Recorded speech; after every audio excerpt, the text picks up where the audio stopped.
ቼኪን አውት እሱ ኦኬ ማለት መጥፎ ነገር አይደለም ይላል። እዩ መጥፎ ነገር አይደለም። አሁን ካልኳ ስለምንቀጥል ሁሌ ሂጅበት ነው ብላል። መጥፎ ነገር አይደለም ማየት ይላል። ሴቶችን የምነግራችሁ ወንድ ጓደኛ ያዙ። ክርስቶስን በኮንፊደንስ ማውራት ትችላላችሁ። በኮንፊደንስ ላይ እኔ አሁን ጓደኞቼ ጋር ዴቨን ስለማውቀው አልነቀውም፣ አከብረዋለሁ። ግን ባውንደሬን ደግሞ አውቃለሁ። በቃ ዳስ ስሜቱን አውቃለሁ። የራሱም የሆነ ጓደኛ ምናምን ሊኖረው ይችላል፣ የራሱ ሪሌሽንሽፕ ምናምን። ግን በራሴ ሳወራው በራሱ ሲያወራኝ ባውንደሪ ያለ ስላወቀኝ አልነቀውም፣ ስለሚያቀኝ አንናናል።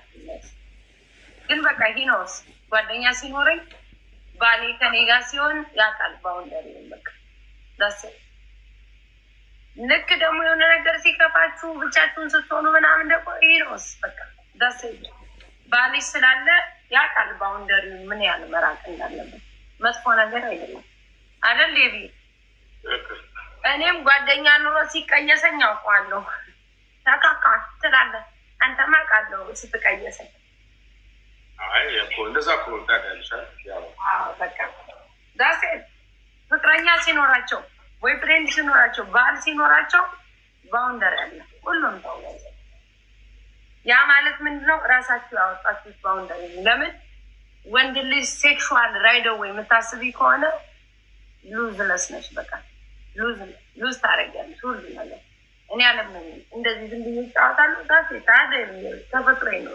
በቃ ለምንድነው? እንተባበራለን። በቃ ነገሮች እኮ መቀየር ይችላሉ ካሰብን፣ ግን እንዳይቀየር የምታረጊው ራስሽ። በጣም ደስ የሚለው ግን ከዚህ ሁሉ ሰው ምናምን ማንም ተሜት ይፈጠረ አቤት ማንም ሰው አስበቻታ ደስ የሚለው ነው። ኖ ሸረኝ ነው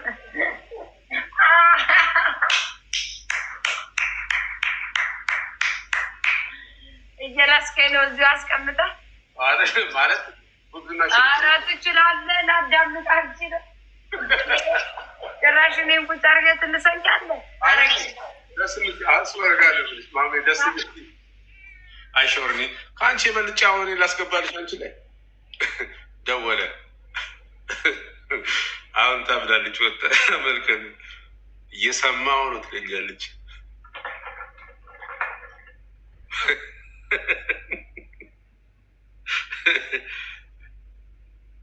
ጋሽ ላዘጋው እንደ ቤቱ ሀሳብ ብቻታውን ላዘጋው።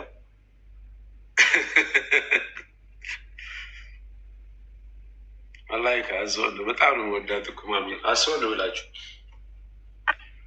ይቅርታ ደውሎ ነው ወይስ ደውለሽ? አረ ደውላ ነው።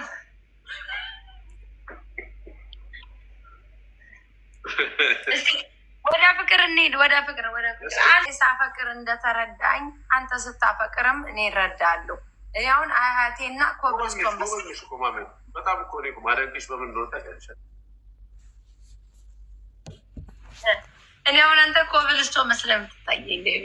አይ ነው አንድ ቀን እንትን መስልሻል። ግድ የለሽ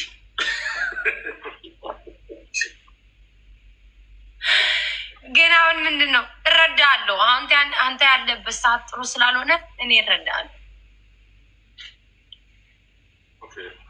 ያለ ነገር የቴዎድሮስ ታደሰን የአስቴር አወቀን ምናምን አትከፍት እና አሁን ልረዳ አንዴ ልረዳ ደስ ይበለኝ ልረዳ።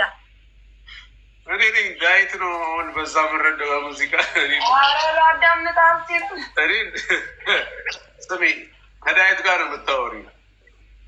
አሩንኬ ከዳይት ጋር ነው የምታወሪ። ቴዎድሮስና ምናምን ደህና ሰንብት ብዬ ባለም ለሸኛ እያስገጋጋበት ታሸንፋል።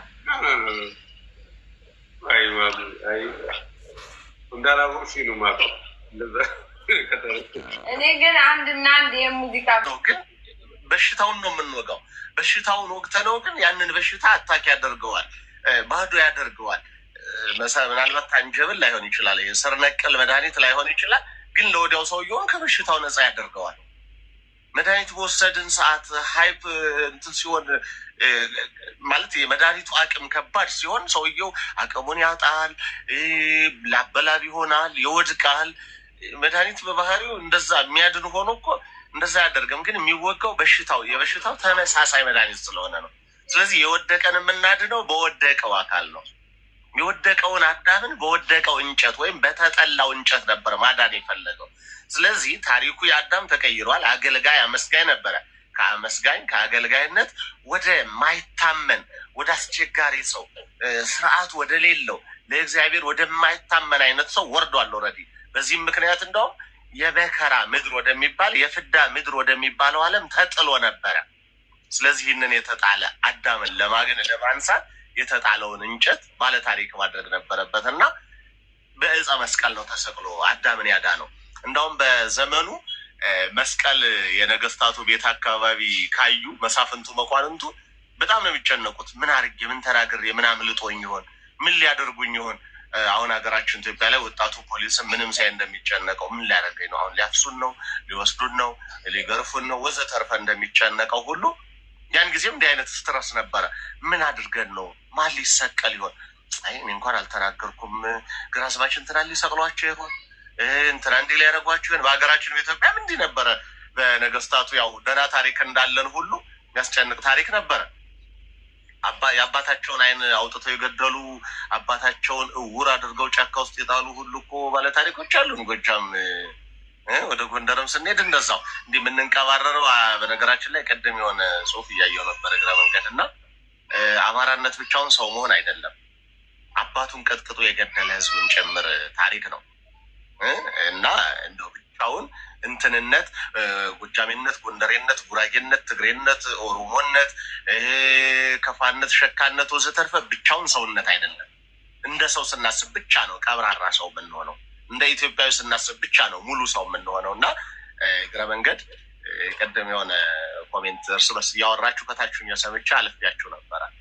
እንደዛ አይነት የሙሉነት የሰውነት አርአያ የሚኖረው የሰው ልጅ እንደ ሰው ሲያስብ ብቻ ነው። ነገስታቱ እንደ ሰው ማሰብ ሲያቆሙ ቀጥታ ሰው መስቀል ሲፈልጉ በደለኛም ሊሆን ይችላል፣ እነሱ ፊታቸው አይተውት አይነዋው ያላማራቸውንም ሰው ሊሆን ይችላል፣ ሊሰቅሉ ሲሉ መስቀል ግቢያቸው ይቀመጣል። በስርዓት ትልቅ ረጅም መስቀል ነው አደባባይ ላይ ለመፈራረጃ እና ያን መስቀል ያየ ሁሉ ይጨነቅ ነበረ።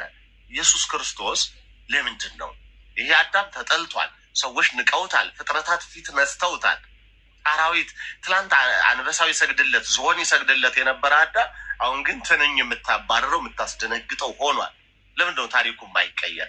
ይሄ እጽም ትላንትና በነገስታቱ ቤት በክብር ይቀመጥ ነበር መስቀል ተብሎ፣ አሁን ግን ለሰው ማጥፊያ ብቻ ተብሎ በነገስታቱ ቤት ይቀመጣል። እና ሁለቱ ለምንድን ነው ትልቅ ታሪክ የማይኖራቸው? ለምንድን ነው የእንጨቱ ታሪክ የማይቀየር? እንግዲህ አስቡት እግረ መንገድ ኢየሱስ ክርስቶስ ከሰው ታሪክ አልፎ የእንጨትን ታሪክ መቀየር ይችላል። እኔና እናንተ ብዙ ጊዜ እኔ ታሪክ አይቀየርም፣ የ40 ቀን እድሌ ነው፣ ምንትሴ ነው ምናምን እንለዋል አይደለም? እንደዛ የሚባል የለም። እግዚአብሔር የማይቀይረው ታሪክ የለም ዘመዶቼ። የእንጨት ታሪክ ተቀይሯል። መስቀያው ማዳኛ ሆኗል። መግደያው ማዳኛ ሆኗል። መግደያው መሳሪያ የሚገለው ክፉን እንጂ መልካሙን፣ ትሁቱን፣ መልካም ሰብዕና ያለውን አካል ግን አይደለም። ስለዚህ ይህንንም እግረ መንገድ ልናስበው ልንገነዘበው ይገባልና ኢየሱስ ክርስቶስ አጠር እናድርገውና ወደ አዳም መጣ። አዳማዊ ሰውነትን ተላበሰ። ፍጹም አምላክ ሲሆን ፍጹም ሰው ሆነ። በ34 ዓመቱ መስቀል ላይ ተሰቀለ። መስቀል ላይ ተሰቅሎ ዓለምን ባዳነበት ጊዜ እርቃኑን ነበር የተሰቀለው መስቀል ላይ። ሰው ለወደደው ለሚወዳት ሴት ልጅ ለምትወደው ወንድ ልጅ ለሚወዳት የኔ ለሚባባሉት እርቃናቸውን ገልጠው አካላቸውን ሙሉ የዛ ሰው አድርገው እንደሚሰጡ ሁሉ እንደማይሳቀቁ ሁሉ ኢየሱስ ክርስቶስ ለወደደው በፍጹም ፍቅር ለወደደው የሰው ልጅ እርቃኑን ነበር አደባባይ ላይ የተሰቀለው። ለገሌ አይደለም። ብሔር፣ ነገድ፣ ሃይማኖት አለየም። ሰው ለሆነ ሁሉ በሙሉ አምኖ ለሚቀበለው ሁሉ፣ ለማያምን አይደለም፣ አምኖ ለሚቀበለው ሁሉ በሙሉ እርቃኑን አደባባይ ላይ ተሰቀለ። ያ መስቀል ለኢየሱስ ክርስቶስ የንግስና ልዩ ዙፋን ነበረ። ምናልባት አሁን ነገስታት ሲነግሱ ዘውድ አድርገው ካባ ደርበው አይደለም? እሱ ደግሞ የሾህ አክሊል አድርጎ ከዚያስ እርቃኑን ሆኖ ከዚያስ የተከበረ የተነጠፈ የተጎዘጎዘ ወንበር ላይ እኮ አይደለም፣ መስቀል ላይ እጁ ላይ መነሳነስ ይዞ የሚያስፈራ የሚያምር ግርማ ያለው ሆኖ አይደለም፣ እናየው ዘንድ ደም ግባት የሌለው ሆኖ በደም አላባ ተመቶ በችንካር ተቸንክሮ አደባባይ ላይ ያየ ነው። ምን እያለ እንካችሁ ብሉኝ አባት ሆይ ባለማወቄን ያደርጋሉና ይቅር በላቸው እያለ መስቀልን የእርቅ ማዕድ መስቀልን የእርቅ አደባባይ ያደረገው። በነገራችን ላይ አሁንም በሀገራችን በኢትዮጵያ ክረምቱን ወንዝ አለያይቷቸው እንደው በአንድም በሌላም መልክ ተኮራርፈው የነበሩ ሰዎች በሙሉ የሚታረቁት ዛሬ ነው። በ17 ደመራው ሌሊት ይበራና ጠዋት እዚያው ደመራው ላይ በጉም በሬውም ታርዶ ይቅር በለኝ ተባብለው እዚያው ላይ ነው በሙሉ ይቅርታ የሚወርደውና እንዳልኳችሁ መስቀል ባህሉ ወደ ባህል ተቀይሮ ቢብሊካል ስቶሪውን የሚነግራቸው ስለሌለ ዘፍጥረት፣ ዮሐንስ ወንጌል፣ የማቴዎስ ወንጌል የሚላቸው ስለሌለ እንጂ ገበሬው የሚኖረው ይህንን መጽሐፍ ቅዱሳዊ ሂስትሪውን ነው። ዛሬ የእርቅ የሰላም መሰረት የሚጣልበት ቀን፣ ዛሬ እርቅ የሚከናወንበት ቀን ነው እና ይህ የእርቅ ምልክት ይህ የሰላም ምልክት መስቀል ኢየሱስ ክርስቶስ ከተሰቀለበት ከወረደ በኋላ ከተቀበረ በኋላ አካባቢውን በሙሉ በብርሃን ሞላው። አካባቢው ላይ በሽተኛ የሚባል ጠፋ። ሙታን ይነሳሉ። የሚታመም ሰው በሙሉ ታሞ ቀረ የሚባል ሰው የለም። ይታመማሉ፣ ይድናሉ። የኢየሱስ ክርስቶስን መስቀል ያየ የኢየሱስ ክርስቶስ መስቀል የነካው ሁሉ በሙሉ ይድናል። በዚህ ምክንያት ሰዎች ተጨነቁ፣ አይሁድ ተጨነቁ። ለምን ይህን ሁሉ ሰው እያዳነ እኛ ተረሳን እኮ በቃ የኢየሱስ መስቀል የሚል ህዝቡ በሙሉ ወደ ኢየሱስ ክርስቶስ መስቀል ብቻ ተባረከ። እኛን ረሱን፣ እኛን ተውን፣ ለእኛ የሚያጎበድል ጠፋ። ስለዚህ ይህን መስቀል እናጥፋው አሉ። መስቀሉን እናጥፋው፣ ባዶ እናድርገው፣ ከምድረ ገጽ እናስወግደው፣ የእኛ ታሪክ ይቀጥላሉ። አንዳንዴ የሆነን ታሪክ አጥፍተን ታሪክ ማስቀጠል የምንችል የሚመስለን ሰዎች አለ። ለሆነ ጊዜ ሀይድ እናደርገዋለን፣ እንሸፍነዋለን። የሆነ ጊዜ ጥላ ልንጥልበት እንችላለን። ይገርማችኋል ግን ታሪኩን አራግፎ የተነሳ ቀን፣ ያንን የጣልንበትን አቧራ አራግፎ የተነሳ ቀን ግን እኛ የሸፈንነው መጋረጃዎቹ ስንወገድ እጥፍ ሆኖ ይወጣና የእኛ ታሪክ ነው ባዶ የሚሆነው። የእኛ ታሪክ ነው የሚሸፈነው። እኛንን ለውርደት የምንጋለጠው። የእኛ ልጆች ናቸው መቆሚያ መቀበሪያ የሚያጡት። የእኛ ልጆች ናቸው መኖሪያ የሚያጡት። ይህንንም እግረ መንገድ ማሰብ ይኖርብናል። አይሁድ እናስወግደው አሉ፣ ተመካከሩ። ኢየሱስ ክርስቶስን ከሰቀሉ ከገደሉ በኋላ መስቀሉንም ቀበሩትና ለ325 ዓመት ቆሻሻ ሲከመርበት ኖረ ኢየሱስ ክርስቶስ መስቀል። ከ325 ዓመት በኋላ እሌኒ የምትባል ንግስት፣ ምናልባት የእሷ ታሪክ ሰፊ ነው። በባዕድ ሀገር ነው ትኖር የነበረው። በሸፍጥ በሰይጣን ክፋት ሰይጣን አግዞት በአንድ በባልንጀራዋ ምክንያት ወይም በባሏ ባልንጀራ ምክንያት ነው መከራ የደረሰባት። ታሪኩ ረጅም ነው። ግን የምትኖረው በንጉሱ ቤት ንጉሱን አግብታ የንጉሱ ሚስት ሆና ነው። መልከኛ ስለነበረች ባል ሆኗት ትኖር ነበረ። ልጅ ወለደች። ልጅ ወልዳ ሁልጊዜ ለልጇ የምትነግረው አንድ ነገር ነበር ከህፃነቱ ጀምሮ። ልጄ እኛ የመጣ ነው እንደዚህ ነው፣ ታሪካችን ይህንን ይመስላል፣ የመጣንበት መንገድ በዚህ መንገድ ነው። ነገር ግን ምንም ይሁን ምን እግዚአብሔር እስኪያነሳን እግዚአብሔር ታሪክ እስኪቀይር ግን ሀገራችን ይሄ ነው እያለች ተነግረው ነበረ። እናቶች በልጆች ላይ በጣም ትልቅ ድርሻ፣ ከኛ ከወንዶች ይልቅ ሴቶች በልጆቻችሁ ላይ በጣም ስራ ይመስላል። ልጆችን የማበላሸትም ልጆችን የማዳንም ድርሻው የእናንተ ነው። ባለ ታሪክ ጀግና ሴት ስለነበረች ሙሉ ሂስትሪዋን ነበር የምትነግረው። እንዲያስታሳድገው ለኢየሱስ ክርስቶስ ምን ብላ ተስላ ነበር? ለእግዚአብሔር አምላኬ ሆይ እኔን የገለጥከኝ ቀን ያንተን መስቀል እገልጠዋለሁ። እኔን ታሪኬን አደባባይ ላይ አውጥተህ ወደ ክርስትና የመለስከኝ ቀን፣ ወደ ህዝቤ የቀላቀልከኝ ቀን እኔም ያንተን መስቀል ፈልጌ አስገኛለሁ። ልክ ማነች አንድ ሯጭ አድርገዋለች አይደል? እመቤቴ የገለጥሽኝ ቀን በአደባባይ ላይ ካወጣሽኝ